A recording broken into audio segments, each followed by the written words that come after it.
Hey, Kevin here, top 1 financial advisor and best-selling author, and we are here to talk about the stock market. Today, I want to give you the main reasons, the top 3 biggest reasons, really, as to why new investors lose money in the stock market, and I'm going to give you some solutions on how you can reduce those risks. Now, I use the word reduce for a reason. There is not a 100% way to prevent all losses 100% of the time. However, you can prevent a good chunk of them by following these rules and understanding the principles that we're going to talk about today. So let's start off with number 1. Number 1 is understanding the investment that you are holding, and especially when it comes to the stock market, understanding the business that you're investing in.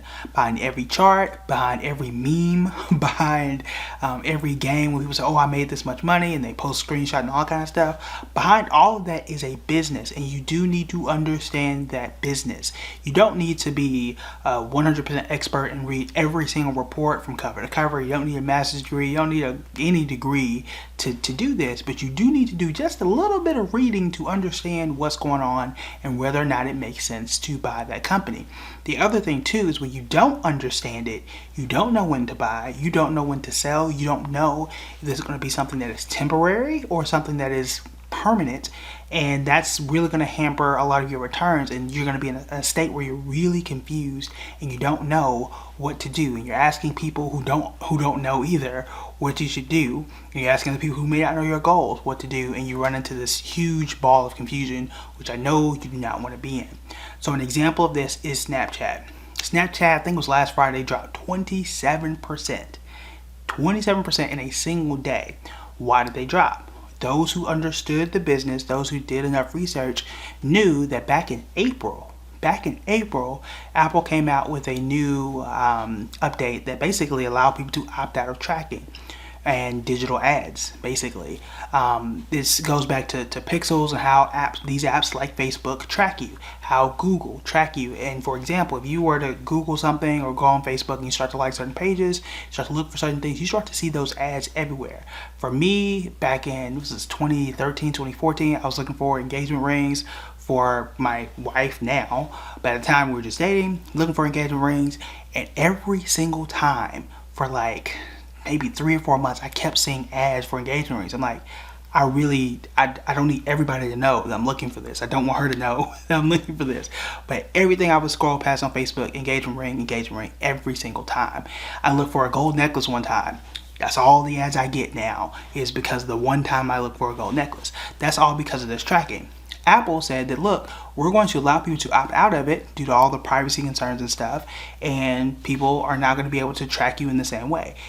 Back in April, in May and June, every month since, Facebook came out and said, hey, look, this is going to hurt our business. We don't like it. It's going to hurt small business owners. Snapchat falls into that category, as well as Google and others. And look, we really don't like this. We don't think it's the best thing. This could really hurt our business. Well, guess what? Snapchat reported their numbers, reported their earnings, and it hurt them. It's also going to hurt Pinterest as well. This is, again, understanding the business. Now, Pinterest, I believe, reports the first week. I said this on the last video. I think they report the first week of November. I can almost guarantee you right now that this is going to have an impact on them. And I'm not here to say whether it's going to rise or fall. I really don't try to get into that part of the guessing game for Pinterest. But I can guarantee you it is going to be one of the main points that, due to Apple's privacy update, is going to hurt Pinterest. That's understanding the business. All you had to do, and this for any company, I did a 3-step, super simple and easy research process. Take the time to read the most recent news stories about the company. Read the company description. Understand what they're doing. Understand what they've been doing in the past in terms of performance. Just taking a quick look, last 6 months, okay. Look at the last year, okay, and then start to read the news and start to see if that makes sense for you. All of those things are extremely important. Lastly, you also want to check out the Investors Relation tab.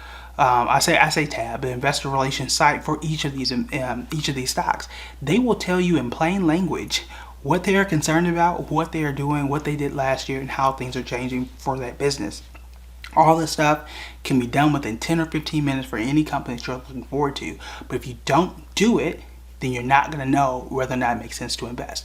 Another great example for me as well was last year, Google, where I put out a whole Investor 2021 yearbook in December of last year. I said Google is going to be the one that I think was going to be the unsung hero, the one people aren't paying attention to, but is going to do very well, even though it's a well-known company for obvious reasons.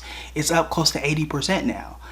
I did the research back then, read the news stories, understood what they were doing, did all that reporting, and I read all the reports, did all that stuff, and I understood where Google was as a company. If I didn't do that, I would sort of hop in and say, oh, well, I'm going to just sell it now, and then missed out on all that gain. So understanding the company is extremely, extremely important. It's hard to overstate that. Now, the next one, number 2, would be holding period. How long are you holding this investment?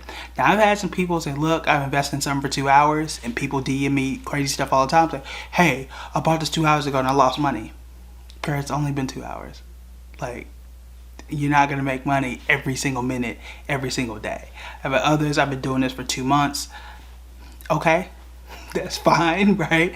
It takes some time, and it depends on what's going on in the broader economy. If the whole stock market is down like it was in September and it was rough, everybody, for the most part, was not making money, okay? Hey, the market is at all-time highs now, right? Remember I said it about every 21 days or so, that's the average. We're fine now, right? We're okay now, but at the time, not necessarily. So you do always want to take a step back and say, okay, well, what's going on with the overall economy? A lot of companies are having issues around supply chain. This is why you want to subscribe to the channel, because we've been talking about supply chain for months now. We've been talking about infrastructure bill. We've been talking about all of these things that are in play that could impact the stock market. When you understand what's going on, a lot of times you're less reactive, and sometimes you make less mistakes, because you know, like, hey, this is going on. I don't need to be overly concerned about this, because I know once supply chain issues are fixed, I'm going to be okay. For example, another example, throwing a lot of these out here, people have Tesla and they say, oh, I'm selling Tesla, I'm going to go into the next stock. My thing is, for me, I understand the business of Tesla, I understand what they're doing. Why would I sell now if they are still somewhat constrained by the supply chain, which means they're not producing as much as they're supposed or what they want to, even though they're doing well? It just means that there are going to be even better days for Tesla come, down the line, whenever the supply chain issue is reduced, however you want to dissipate, reduce, however you want to say that. So it tells me I might want to hold on even longer, and this time next year, 6 months from now, maybe I'll come back and reevaluate. My personal view of this is, if you're somewhat of a long-term investor, give it a 6-month minimum. Just 6 months at minimum. Then you come back and you see how you feel about the company. A year is probably even better for you, because you get a tax break for that as well. But give it some time. And 2 weeks, 3 weeks, a month, 2 months, that might not always be the case. Again, you got to look at what's going on in the overall economy. Another great example, Bitcoin. Bitcoin is not the same stock market. We know that. We can get into that at a later date. However, remember, Bitcoin was down to like $30,000 at one point this year. Probably around $29,000, if I'm not mistaken. It was like April-ish. Elon Musk was on SNL. Go back, look at the headlines, look at what Bitcoin was at that time. It dropped. People were real upset. He went back and said that Tesla was going to buy Bitcoin. You could use Bitcoin to buy Tesla. Then he came back and said, well, no, we're not going to do that because of environmental concerns. And then they went back and did. It was a mess. It was an absolute mess. Bitcoin fell to 33,000 or whatever it was at that time. And now look at it, it's above 60. Again, let things play out, right? That was, we're talking October to April. That was like 6 months ago. Let things play out, right? And like I've always said, I stay the course, mind my business, I keep dollar cost averaging, and your boy's been making money on Bitcoin, right? But again, whether it's Bitcoin or the stock market, you got to understand what's going on, and you have to have some level of patience to allow things to play out and understand what the background was. At that point in time, I've said this on podcasts, I've said this on channel, I'm not going anywhere with Bitcoin, because it really wasn't anything with Bitcoin itself. It was, people were just mad at tweets. That doesn't say anything about Bitcoin itself. It just says that y'all just need to figure out what y'all are, dealing with, and the market is going to return, which it did, right? All right, so last one is, you got to avoid a lot of these meme and penny stocks. I want to say I'm sorry about saying that, but the meme community gets real upset. I don't know why. So here's some things to be aware of. Any meme stock, which means that obviously people are having memes about it. People are pumping the stock. They're really like overly excited about the stock. You got to be careful about that. A few reasons. Number one, it's hard to evaluate. It's really, really hard to evaluate for a company that shoots up 400% in a day and then drops 80% the next. How do you evaluate that, right? When you take a look at the company and actually understand it, does it make sense to be bullish or confident about that company or not? A lot of times these people don't know. If anybody is sliding in your DMs trying to get you to buy a stock and share videos about one specific stock, not one that's explaining the stock, but one that's telling you you gotta buy it, you gotta buy it, you gotta buy it, without really explaining what's going on, it's probably a meme stock. It's probably a penny stock. And when I say penny stock, I mean $5 or less. The reason why you want to avoid these for the most part is because these are ripe for what we call pump and dump schemes, meaning that people can put in or have millions of shares by, not putting in a whole bunch of money and really manipulating the market.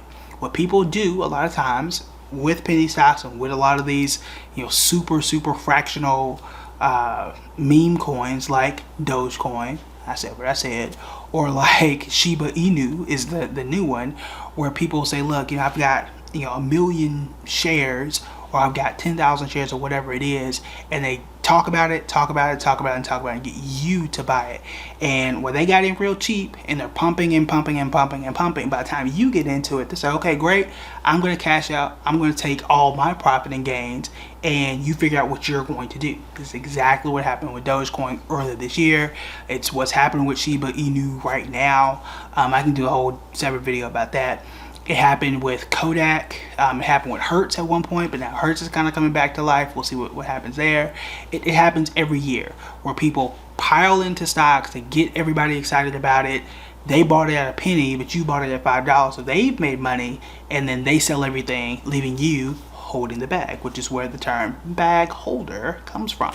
Which again, you don't want to do that. You never see people, you really almost never see people telling you buy Apple, buy Apple, buy Apple, or buy Netflix, because those are real established companies that have real established businesses that we can all understand and read and look into. They only do it for things that you have to really figure out, and things you've never heard of before, and things that don't have any quality, right? A lot of things that I look to, or a few of the things I look to, is who is the CEO? Is the CEO of are they a star, right? Not a celebrity and a star, but like, are you really good at what you do? Like a Jamie Dimon, if you will. You can add Elon Musk if you want to. I've had some issues there, but whatever. Do people really want to work for this company? Is the company that you're considering on any of the lists for top places to work? If you're not that, and you don't have a CEO, and I can't really find enough information about what the company does, and none of it really makes sense, all that's shady. Yeah, it lures in a lot of new investors, but people lose money from doing that, which is, again, what you don't want to do. People all the time will get in, they'll put in $1, or, they'll say, oh, I went from $3, I made X percent, look at this, best investment ever, and it's like, not really, right? So you do want to be very, very careful about that. I've seen it happen over and over and over again. So those are the three things you want to, these are the three biggest mistakes and the three ways to avoid it. So number one, penny stocks, meme stocks. If you're new, just avoid it unless you plan on gambling, unless you just want to throw some money away and hope instead of invest. Those are two different things. So that's number one. I guess I'm going backwards. Number two, holding period. Give it at least 6 months. Give it at least 6 months. I think a year is better in some cases, but allow things to play out. And then number three or number one, depending on how you want to order this, is make sure you take the time to understand what you are investing in, understand the company. You do not have to be an expert, but you do want to know what they do, and you do want to be able to say, this is what the company does. This is why it makes sense right now. I can tell you, for example, for Target, when I bought Target, I said, right now people are still shopping online. I've got back to school season, which could help me out, and I've got holiday season that could help me out from now through December and maybe into January, February of next year. I knew what the business did. I had a reason as to why it made sense. Those things should connect. If they don't connect, then you might not want to invest. Like that's really it. And that's something that not enough people do. They just buy it. And so why did you buy it? What about the market? What was telling you that this made sense? I don't know. Well, that's why you lost money. Like, that's why. You got to be able to connect those two things. I just told you guys about Google. I can say, look, I knew that people were not spending, there was shutdowns last year, people were not spending that much money on ads. However, they would be spending it once things open back up in 2021. That's exactly what happened. Stocks up 80%. You've got to connect those two pieces. When you don't do that, you're just guessing, you're just hoping that the market goes up, or you're just following what everybody else is doing on Reddit or wherever, and that's not always the place you want to be. All right. Whew, a lot of words, whole lot of words.